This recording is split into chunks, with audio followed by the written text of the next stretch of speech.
Hello friends, Arun sir maths YouTube channel पर एक बार फिर से आप सभी का स्वागत है।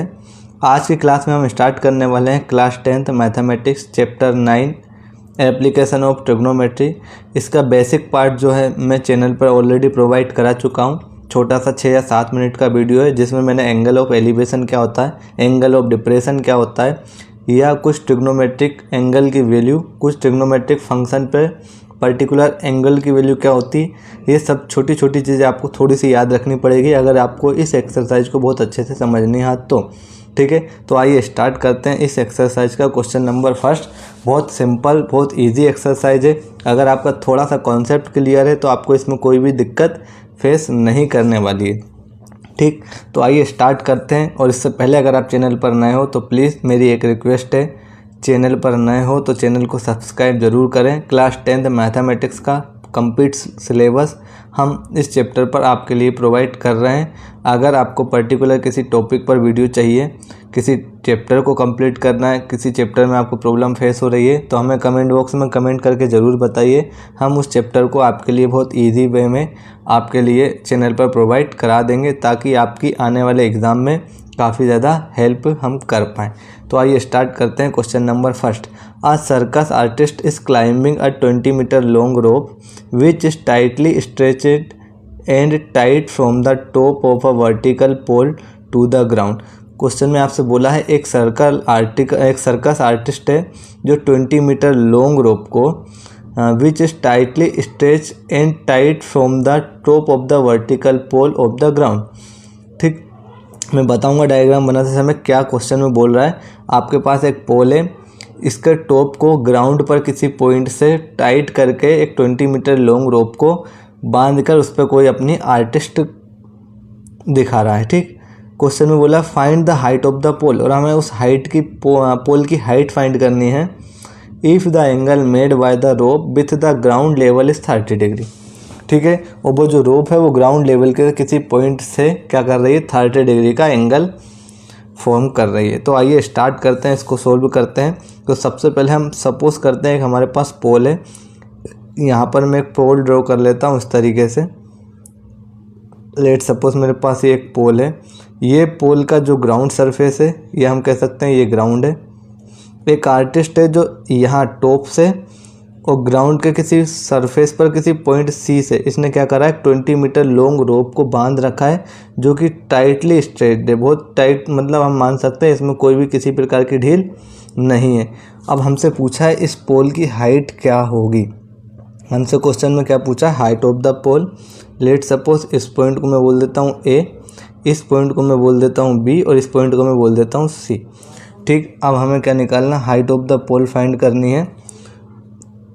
तो हम कह सकते हैं लेट, मान सकते हैं let A B is height of the pole. यहाँ पर हमारे पास ए बी क्या है, हाइट ऑफ द पोल है।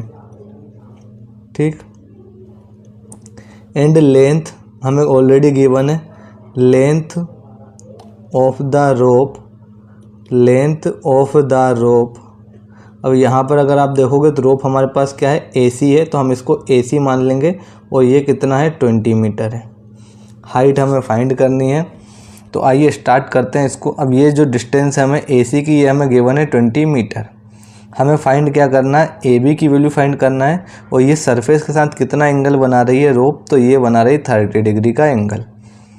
अब इसको सोल्व करने के लिए कई बार बच्चे कंफ्यूज होते हैं, सर इसमें कई टीचर साइन कोस टेन कौन सा ट्रिग्नोमेट्रिक फंक्शन का यूज़ कर लेते हैं, हमें आइडिया नहीं होता हम कैसे याद रखें।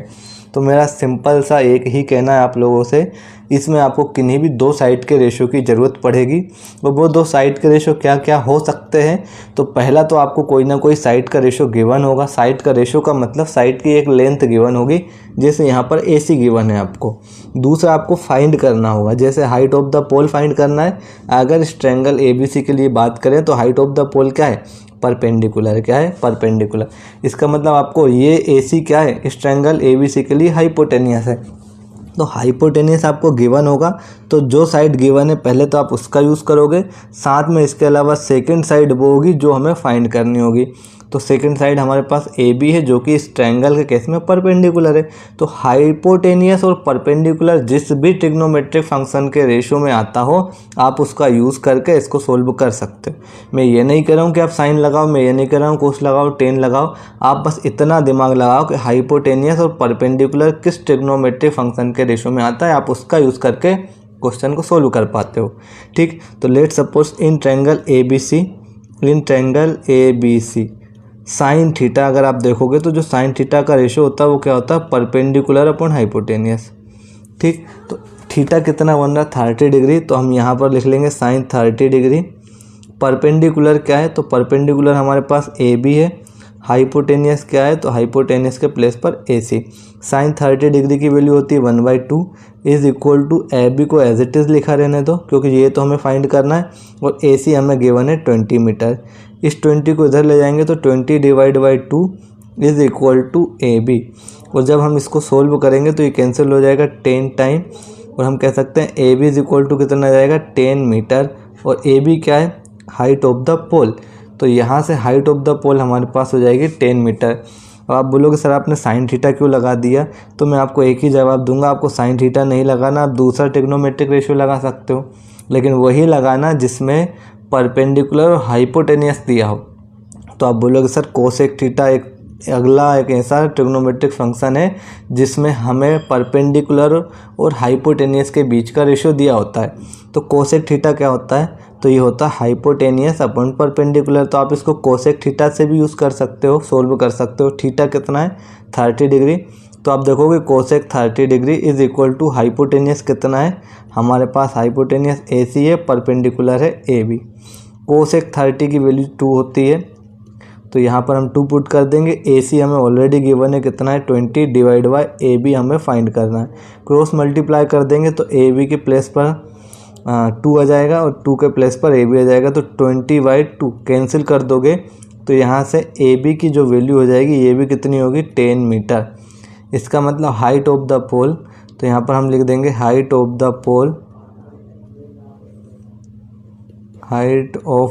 पोल ए बी इज 10 मीटर। ठीक, यही हमें फाइंड करना था। मैंने दोनों तरीके से आपको सोल्व करके बताया। आप साइन थीटा के टर्म्स में भी यूज़ कर सकते हो, आप कोसेक थीटा, और दोनों क्यों कर सकते हो, तो हमें देखो जो साइड गिवन है और जो फाइंड करना है उन दोनों के बीच का ट्रिग्नोमेट्रिक फंक्शन चाहिए होता है जो इन दोनों साइड का हमें रेशियो बताए या इन दोनों साइड के बीच का रिलेशन बताए। अब नेक्स्ट क्वेश्चन पर बढ़ते हैं और अगला क्वेश्चन देखते हैं। Question number 2। A tree breaks due to storm and the broken part bends to that the top of the tree touch the ground making an angle 30 degree with it। Question में बोला है एक हमारे पास tree है जो बीच से टूट के कहाँ पर गिर गया, किसी सरफेस पे या किसी ग्राउंड पे गिर गया, उस पेड़ का जो टॉप है वो ग्राउंड के साथ 30 डिग्री का एंगल फॉर्म कर रहा है। The distance between the foot of the tree to the point where the top touch the ground is 8 metre. और आपसे बोला है कि जो गिर के टॉप, जो ट्री का टॉप था वो सरफेस पे टच कर रहा है और उसके फुट से ट्री के फुट से जिस पॉइंट पर वो टच कर रहा है उन दोनों के बीच की डिस्टेंस हमें गिवन है 8 metre. Find the height of the tree. बहुत अच्छा और बहुत ही इम्पोर्टेंट क्वेश्चन है। इसको आइए हम सोल्व करते हैं। और कैसे सोल्व करेंगे, तो हम बिल्कुल तरीके से सोल्व करेंगे। याद रखना थोड़ा सा टाइम लग सकता है लेकिन क्वेश्चन आपको बहुत अच्छे से एक्सप्लेन होने वाला है। मान के चलिए हमारे पास यहाँ पर मैंने ले लिया एक ट्री, है ना, यहाँ पर मैंने एक ट्री ड्रॉ कर लिया इस तरीके से। ये एक ट्री था, टूट के कहाँ गिरा है, सरफेस पे गिरा, तो ये पहले हमने एक सरफेस ड्रॉ कर ली। यहाँ पर एक हमने सरफेस ड्रॉ कर ली इस तरीके से। कहाँ से टूटा, तो आप मान सकते हो ये बीच में से किसी एक पॉइंट से टूट गया। किस पॉइंट से टूटा, तो उस पॉइंट को मैं इंडिकेट कर देता हूँ। लेट सपोज यहाँ से वो टूट गया है ना, यहाँ से इस पॉइंट से वो टूट गया और ये वाला पार्ट गिर के कहाँ आ गया, यहाँ पर टच कर रहा है। ये वाला पार्ट गिर के कहाँ पर टच कर रहा है, यहाँ पर टच कर रहा है। उसको भी मैं इंडिकेट कर देता हूँ डायग्राम में ताकि आपको बहुत अच्छे से समझ में आ सके, है ना। तो ये वाला जो पार्ट था ऊपर, ये वाला पार्ट ये टच कर रहा है कहाँ पर, यहाँ पर, और गिर गया इस तरीके से। ठीक, अब हमें क्या निकालनी है, हाइट ऑफ द ट्री निकालनी है। तो इसको सबसे पहले हम क्या कर लेते हैं, एज्यूम कर लेते हैं, इन पॉइंट को नाम दे देते हैं कोई ए बी सी डी। तो लेट सपोज हमारे पास ये पॉइंट है ए, ये पॉइंट है हमारे पास बी और ये पॉइंट है हमारे पास सी। अब अगर आप बात करोगे ए बी सी और ये अपने पास जो एंगल हो जाएगा वो राइट एंगल ट्रायंगल, मतलब यहाँ पर 90 डिग्री होगा। ये सरफेस पे गिर के कितना एंगल फॉर्म कर रहा है, 30 डिग्री सरफेस के साथ, ग्राउंड के साथ। तो यहाँ पर एंगल कितना होगा, 30 डिग्री। अब एक चीज़ मुझे बताओ, ये जो हाइट है इस पेड़ की, ये पूरी हाइट, ये जो सी पॉइंट था वो यहाँ पर कहीं पर था, सी पॉइंट यहाँ पर कहीं पर था। अब गिर के कितना यहाँ पर आकर टच हो रहा, तो ये सी पॉइंट इस तरीके से गिर के यहाँ आकर टच हो गया। अब अगर मैं तुमसे पूछूं इस पेड़ की, इस ट्री की टोटल हाइट क्या होगी, तो आपको पता होगा sir total height of tree. अगर आप देखोगे ये ए बी पार्ट, ठीक है, ए बी, और ये वाला पार्ट ए सी जो गिर के इधर से आया है ना, तो ए बी प्लस ए सी, ये दोनों ही क्या होगी, इसकी टोटल हाइट होगी। तो अब आपको total height of the tree निकालना है, मतलब आपको ए बी निकालना है और आपको ए सी निकालना है और दोनों को ऐड कर देना है, ठीक। अब हमसे ये भी बोला है कि ये जो ट्री था उसके फुट से सरफेस पर जो डिस्टेंस है वो 8 मीटर डिस्टेंस पर ये इसका टॉप आके पेड़ का गिरा है। तो A B C is equal to हमारे पास 8 मीटर डिस्टेंस है। अब आपको क्या करना है, इस ट्रायंगल ए बी सी में, तो हम लिख लेते हैं इन ट्रायंगल ए बी सी, एक बार आप ए बी निकाल लोगे और दूसरी बार आप इसको ए सी निकाल लोगे और दोनों को ऐड कर दोगे तो आपके पास total height of the tree मिल जाएगी। तो अब देखो हमें बेस तो दिया ही है, इस right angle triangle A B C में बेस तो दिया ही है, हमें ये भी निकालना है। तो ये वाली साइड मतलब परपेंडिकुलर ए बी और बी सी क्या हो जाएगा, बेस। अब परपेंडिकुलर और बेस का रेशियो कहाँ यूज़ होता है ये आपको पता होना चाहिए। तो अब हम निकालेंगे इसमें टेन थीटा, क्योंकि टेन थीटा में जो होता है वो परपेंडिकुलर और बेस का रेशियो यूज़ होता है। टेन थीटा क्या होता है, परपेंडिकुलर अपॉन बेस। थीटा कितना बन रहा है, 30 डिग्री, तो यहाँ हम लिख देंगे tan 30 degree is equal to perpendicular हमारे पास है ए बी और बेस हमारे पास कितना है 8 मीटर। टेन 30 का रेशियो जो होता है, सॉरी वैल्यू जो होती है 1/√3 is equal to A B upon में 8। इस 8 को इधर ले जाएंगे तो 8/√3 is equal to A B. तो यहाँ से हमारे पास ए बी की वैल्यू कितनी आ जाएगी, तो ये डिस्टेंस आ जाएगी हमारे पास 8/√3। अब आप अगर ए सी भी निकाल लेते हो और ए बी और ए सी को जोड़ दोगे तो टोटल हाइट आ जाएगी। अब ए सी निकालना है आपको, एक साइड आपको ऑलरेडी गिवन है, अगर आप इससे निकाल लो या तो इस साइड को भी हम ऑलरेडी निकाल चुके हैं, तो आप इस साइड का और इस साइड का रेशियो वाला कोई ट्रिग्नोमेट्रिक फंक्शन यूज़ कर लो, या इस साइड का और इस साइड का रेशियो वाला कोई ट्रिग्नोमेट्रिक फंक्शन यूज़ कर लो, है ना, जिससे आप दोनों की वैल्यू कहीं से भी निकाल सकते हो। तो इन राइट एंगल ट्रायंगल में हम फिर से क्या करेंगे, in right angle triangle A B C, ये तो हाइपोटेनियस है जो कि हमें निकालना है, और ये क्या है, बेस है। तो मैं इन दोनों का यूज़ कर लेता हूँ। तो इन राइट एंगल ट्रायंगल में अगर आप देखोगे तो कोस थीटा क्या होता है, बेस अपॉन हाइपोटेनियस। और यहाँ पर थीटा 30 डिग्री है तो ये हो जाएगा कोस 30 डिग्री। बेस कितना है, तो बेस अगर आप देखोगे तो यहाँ पर बी सी हमारे पास बेस है और हाइपोटेनियस है ए सी। कोस 30 की वैल्यू होती है √3/2। कोस 30 की वैल्यू कितनी होती है, √3/2 is equal to B C. B C कितना दिया है हमें, ये दिया है 8, और ए सी को एज इट इज़ हम लिख लेंगे, ठीक है। तो यहाँ से अगर क्रॉस मल्टीप्लाई करोगे तो ए सी इज इक्वल टू कितना होगा, 8 2 जा 16 और √3 आ जाएगा डिवाइड में। तो यहाँ से हमारे पास 16/√3 ए सी की वैल्यू मिल जाएगी। अब आपको क्या निकालना, find the height of the tree, और हाइट ऑफ द ट्री किसके इक्वल था, इस ए बी के इक्वल, और जो ए सी पार्ट जो यहाँ से आके गिरा था उसके इक्वल। तो हम क्या लिखेंगे, हाइट ऑफ द ट्री किसके इक्वल था, A B plus A C, A B plus A C. तो ए बी की डिस्टेंस देखो कितनी आई, 8/√3, तो 8/√3 प्लस ए सी कितना है, 16/√3।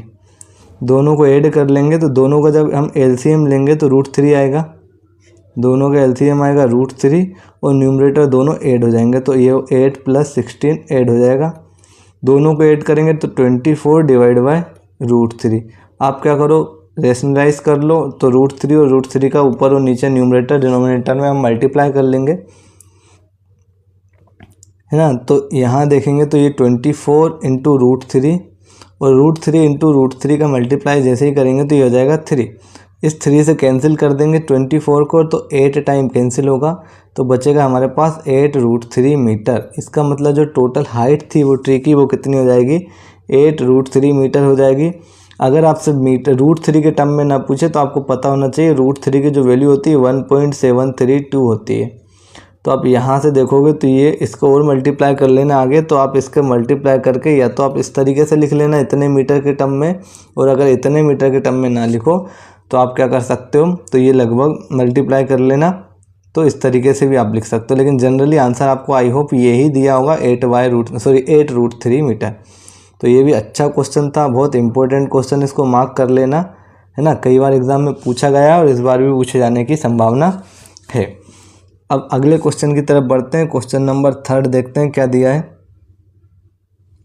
क्या दिया, a contractor plans to install 2 slide for the children to play in a park. एक कॉन्ट्रैक्टर को क्या करा, एक स्लाइड 2 स्लाइड बनाने का एक कॉन्ट्रैक्ट मिला है ना, बच्चों के लिए किसी एक पार्क में। For the children below the age of 5 years, एक इस टाइप के बच्चे हैं जिनकी एज 5 ईयर से कम है। सी prefers to have a slide whose top is at height of 1.5 meter and is inclined at the angle of 30 degree to the ground, whereas for elder children she wants to have a steep slide at a height of 3 meter and inclined at the angle of 60 degree to the ground. What should be the length of the slide in each case? बहुत अच्छा question है, बहुत important question है। यहाँ पर आपसे जो बोला है उसको हम सबसे पहले ड्रॉ कर लेते हैं और इसके बाद हम इसको सोल्व करेंगे, है ना। तो यहाँ पर 2 स्लाइड बनानी है, जो आपने देखा होगा कुल मिला के वो फिसलन पट्टी जो होती है, एक बच्चों के लिए बनानी है और एक बड़ों के लिए, एक 5 साल से छोटे बच्चों के लिए और एक 5 साल से बड़े बच्चों के लिए। तो लेट सपोज यहाँ पर हम बना लेते हैं एक स्लाइड जो 5 साल से छोटे बच्चों के लिए, है ना। तो यहाँ पर 5 साल से छोटे बच्चों के लिए देखो उन्होंने क्या बोला है कि जो हाइट है ना इसकी कितनी है, 1.5 मीटर होनी चाहिए, और ये एंगल कितना बना रहा है, 30 degree to the ground, 30 degree to the ground. तो यहाँ से ये ग्राउंड हो जाएगा इसका, और एंगल जो इसके टॉप से बन रहा है तो वो यहाँ पर 30 डिग्री हो जाएगा, ठीक। अब फॉर एल्डर चिल्ड्रन या बड़े बच्चों के लिए she wants to have a steep slide at a height of 3 metre, और इनके लिए जो हाइट होनी चाहिए वो कितनी होनी चाहिए, 3 मीटर। तो लेट सपोज यहाँ पर मैं बना देता हूँ एक बड़ा सा, ये 3 मीटर हाइट हो जाएगी, और ये सरफेस के साथ कितना झुका होना चाहिए, कितना एंगल बनाना चाहिए, तो यहाँ पर देखो 60 डिग्री टू द ग्राउंड ना, 60 डिग्री टू द ग्राउंड। तो यहाँ पर हमने बना लिया कि ये जो एंगल बना रही है वो 60 डिग्री का बना रही है। What should be the length of the slide in each case, और दोनों केस में हमसे लेंथ ऑफ द स्लाइड पूछा है ना, लेंथ ऑफ द स्लाइड। अगर मैं इसको मान लेता हूँ ए, बी और सी, यहाँ पर जो एंगल है वो 30 डिग्री बन रहा है, क्वेश्चन में हमें गिवन है, और ये जो हाइट है ये बोला है 1.5 मीटर छोटे बच्चों के लिए, है ना। हम लिख सकते हैं for less than 5 year, for less than 5 year, और ये क्या है, for Elder children, for Elder children. और स्लाइड पूछा, अब इसको नाम दे देते हैं हम P, इसको नाम दे देते हैं Q, और इसको नाम दे देते हैं हम A R। ये एंगल जो बना रहा है वो 60 डिग्री बना रहा है एट द सरफेस, और यहाँ पर ये वाली डिस्टेंस हमें दी है 3 मीटर, ठीक है। तो पहले हम दोनों केस में हमसे यहाँ पर PQ पूछा है क्या होगी slide of the length of the slide, और यहाँ भी हमसे AC की वैल्यू पूछी लेंथ ऑफ द स्लाइड। अब यहाँ पर आपको देखो AC निकालना है, परपेंडिकुलर मतलब AB दिया है, अब हाइपोटेनियस फाइंड करना है, परपेंडिकुलर दिया है, तो आप क्या कर सकते हो, तो ऐसा ट्रिग्नोमेट्रिक फंक्शन यूज़ करोगे जिसमें हाइपोटेनियस और परपेंडिकुलर का यूज़ होता हो। तो हाइपोटेनियस अपॉन परपेंडिकुलर क्या होता है, साइन थीटा। तो यहाँ पर हम निकाल लेंगे in triangle ABC sine theta, sine theta क्या होता है, परपेंडिकुलर अपॉन हाइपोटेनियस। तो थीटा कितना बन रहा है यहाँ पर 30 डिग्री, तो sine 30 degree is equal to perpendicular है हमारे पास 1.5 और हाइपोटेनियस हमें निकालना है, और यही क्या है, लेंथ ऑफ द स्लाइड। तो इस क्वेश्चन के केस में हमें AC निकालना है और इस क्वेश्चन के केस में हमें PQ निकालना है। दोनों की लेंथ हमसे पूछी है। तो साइन 30 की वैल्यू कितनी होती है, 1/2 is equal to 1.5 divide by AC। दोनों का अगर हम क्रॉस मल्टीप्लाई करेंगे तो ये हो जाएगा AC is equal to 1.5 into में 2। तो यहाँ से AC इज इक्वल टू हो जाएगा हमारे पास 3 मीटर, और ये वाली जो स्लाइड है वो कितनी आ जाएगी हमारे पास, 3 मीटर। तो हम क्या कह सकते हैं, 4 less than 5 year, 4 less than 5 year children ना स्लाइड ना length of the slide, length of slide कितनी होगी, 3 मीटर। अब हमसे पूछा इस केस में लेंथ ऑफ स्लाइड क्या होगा। तो आप देखोगे यहाँ पर भी हमें हाइपोटेनियस निकालना है, परपेंडिकुलर DR। तो इन ट्रायंगल PQR यहाँ भी कौन सा रेशियो लेंगे हम, साइन थीटा का, या कोसेक थीटा भी ले सकते हैं, क्योंकि इस दोनों में इस हाइपोटेनियस और परपेंडिकुलर का यूज़ किया जाता है। तो यहाँ sine theta is equal to क्या होता है, परपेंडिकुलर अपॉन हाइपोटेनियस। थीटा कितना हो रहा है यहाँ पर, 60 डिग्री। तो sine 60 degree is equal to perpendicular आपको दिया है 3Q, या पहले हम इसको लिख लेते हैं PQ डिवाइड बाय PR, ये हाइपोटेनियस हो जाएगा। साइन 60 डिग्री की वैल्यू क्या होती है, √3/2 is equal to PQ given है 3 मीटर, PR की वैल्यू हमें फाइंड करनी है। क्रॉस मल्टीप्लाई कर दो तो PR is equal to 2 into 3 कितना हो जाएगा, 6, और डिवाइड में जाएगा हमारे पास √3। इसको सोल्व करोगे तो √3 से ऊपर और √3 से नीचे क्या कर देना, मल्टीप्लाई कर देना। तो ऊपर हो जाएगा 6√3 और √3 इंटू √3 हो जाएगा 3। 3 से इसको कैंसिल करोगे तो 2 टाइम कैंसिल हो जाएगा, तो बचेगा आपके पास कितना, 2√3 मीटर। तो यहाँ पर जो हाइट जो लेंथ ऑफ स्लाइड हो जाएगी, तो लेंथ ऑफ स्लाइड है ना, फॉर एल्डर चिल्ड्रन ये कितनी हो जाएगी, 2√3 मीटर, 2√3 मीटर है ना। साइन 60 की वैल्यू कितनी होती है, √3/2। साइन 60 क्या होता है ना, perpendicular upon hypotenuse. PQ upon PR, ठीक है, ये मल्टीप्लाई करोगे तो 6√3 3 इंटू 2 6, और ये √3 डिवाइड में जाएगा, ठीक है। इसको सोल्व कर लेना, तो इस तरीके से आपको लेंथ ऑफ स्लाइड मिल जाएगी, और यहाँ पर भी आपको क्या मिल जाएगी, लेंथ ऑफ स्लाइड मिल जाएगी, ठीक है। यहाँ पर कितनी होगी, तो 1.5 का मल्टीप्लाई करेंगे 2 से, तो ये कितना होगा, 3 मीटर। और यहाँ पर आप देखोगे तो साइन 60 डिग्री कितना है, 3 इंटू 2, तो ये 2 इंटू 3 6, और ये ठीक है। तो इस तरीके से इसका आंसर आप फाइंड कर लोगे। अब अगले क्वेश्चन की तरफ बढ़ते हैं। क्वेश्चन नंबर 4 देखते हैं क्या दिया है। The angle of elevation of the top of a tower from a point on the ground which is 30 metre away from the foot of the tower is 30 degree, find the height of the tower. ये भी बहुत अच्छा question है, बेहतरीन सा question हमें यहाँ भी दिया है। अब इसको सोल्व करते हैं। हमसे बोला है एक टावर है आपके पास, तो लेट सपोज हमारे पास एक टावर AB हम ड्रॉ कर लेते हैं। आप जो भी चाहो कुछ मान सकते हो पॉइंट ना। तो यहाँ पर हमारे पास ये हो जाएगा एक टावर, ठीक है। अब ये टावर का क्या हो जाएगा, ग्राउंड सरफेस। यहाँ पर इसके टॉप से इस ग्राउंड सरफेस पे जो एंगल ऑफ एलिवेशन वो हमें गिवन है कितना, 30 degree. Find the height of the tower, और टावर की हाइट हमसे फाइंड करने का बोला है। लेट सपोज इस पॉइंट को हमने बोल दिया A, ये हो जाएगा B और ये हो जाएगा C। यहाँ पर क्या बोला, point the ground which is 30 metre away from the foot of the tower is 30 degree. और यहाँ पर ये एंगल ऑफ एलिवेशन है वो कितना है, 30 डिग्री। और क्या बोला, टावर के फुट से ये वाली जो डिस्टेंस है वो कितनी है, 30 मीटर है, ठीक। और अब हमें क्या निकालना, हाइट ऑफ द टावर, मतलब AB की वैल्यू निकालनी है। तो इस ट्रायंगल में देखोगे तो B पर क्या बन रहा है, राइट एंगल। तो इन ट्रायंगल हम मान लेते हैं let AB is height of the tower, है ना। हाइट ऑफ द टावर क्या हो जाएगा हमारे पास, AB हो जाएगा, और यही हमें निकालना है। तो इन ट्रायंगल ABC, अब देखो क्या निकालना है, ये निकालना है और ये दिया है। मतलब इस राइट एंगल ट्रायंगल ABC में परपेंडिकुलर और बेस, और परपेंडिकुलर और बेस का रेशियो कहाँ यूज़ होता है, तो आप बोलोगे सर टेन थीटा में। Tan theta is equal to क्या होता है, परपेंडिकुलर अपॉन बेस। थीटा कितना गिवन है 30 डिग्री, तो tan 30 degree is equal to perpendicular कितना है AB, और बेस हमें गिवन है 30 मीटर। टेन 30 की वैल्यू होती है 1/√3 is equal to AB upon 30। यहाँ से AB की अगर आप वैल्यू निकालोगे तो AB इज इक्वल टू हो जाएगा 30/√3। क्रॉस मल्टीप्लाई कर लेना √3 और √3 का जिसे हम रेशनलाइजेशन कहते हैं, तो यहाँ से AB की वैल्यू हो जाएगी आपके पास 30√3 डिवाइड बाय 3। 3 से 3 को कैंसिल कर दोगे, 30 को सॉरी, तो ये हो जाएगा 10√3। तो इसका जो आंसर आ जाएगा वो कितना हो जाएगा 10√3 मीटर। इसका मतलब हाइट ऑफ द टावर हमने क्या एज्यूम किया था AB, तो यहाँ लास्ट में लिख देना height of the tower is 10√3 metre.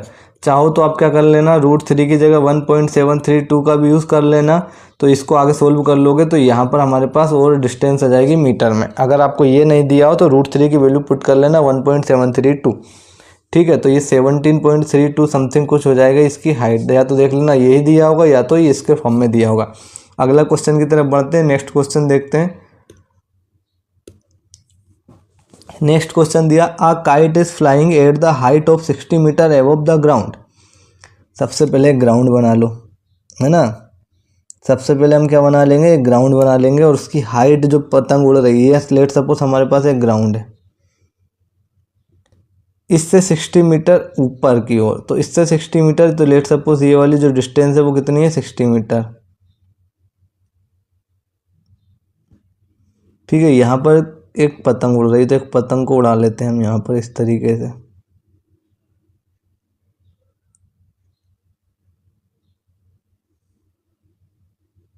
ठीक है, यहाँ एक पतंग उड़ रही है, काइट उड़ रही है। The string attach to the kite is temporary tied to a point on the ground.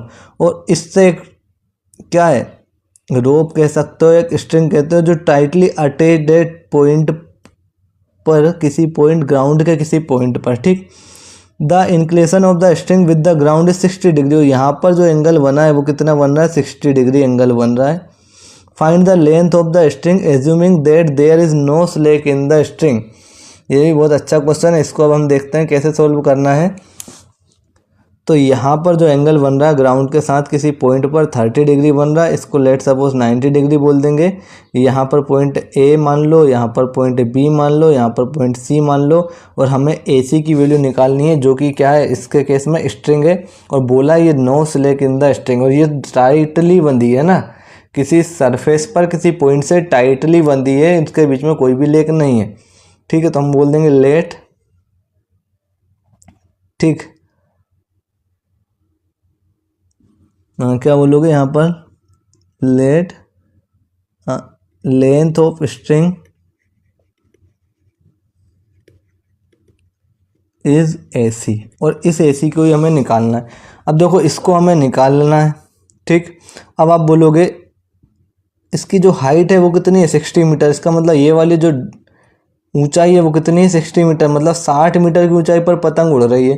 तो ये वाली डिस्टेंस आपको दी है, ये आपको निकालना है। हाइपोटेनियस और परपेंडिकुलर किसका यूज होता है, साइन थीटा का रेशियो होता है ना। तो साइन थीटा का भी होता है, कोसेक का भी होता है, मैंने आपको बताया। तो आप साइन थीटा के टर्म में भी निकाल सकते हो, कोसेक थीटा के टर्म में भी निकाल सकते हो। तो इन ट्रायंगल ABC, अगर इस ट्रायंगल ABC में हम साइन थीटा देखें तो साइन थीटा हमारे पास होता है परपेंडिकुलर अपॉन हाइपोटेनियस। थीटा कितना बन रहा है 30 डिग्री, तो ये हो जाएगा sine 30 degree is equal to perpendicular upon hypotenuse. Sine 30 degree as it is रहेगा। परपेंडिकुलर क्या है आपके पास AB है, और हाइपोटेनियस है आपके पास AC। साइन 30 होता है 1/2 इज इक्वल टू AB, देखो कितना गिवन है 60 मीटर, और यहाँ से एज इट इज रहेगा AC। AC is equal to हो जाएगा 60 इंटू 2, क्रॉस मल्टीप्लाई कर देना, तो AC is equal to 120 metre. इसका मतलब यहाँ पर जो लेंथ ऑफ स्ट्रिंग हो जाएगी वो कितनी हो जाएगी 120 मीटर, और हमें यही निकालना था, find the length of string. और हमने मान लिया था let the length of string कितना है AC है, तो लास्ट में क्या लिख लेना, length of string AC is equal to 120 metre. I hope आप लोगों को समझ में आया होगा। अब इसके अगले पार्ट में हम क्वेश्चन नंबर 6 से स्टार्ट करेंगे। आज की क्लास को यहीं समाप्त करते हैं, मिलते हैं नेक्स्ट पार्ट में क्वेश्चन नंबर 6 से।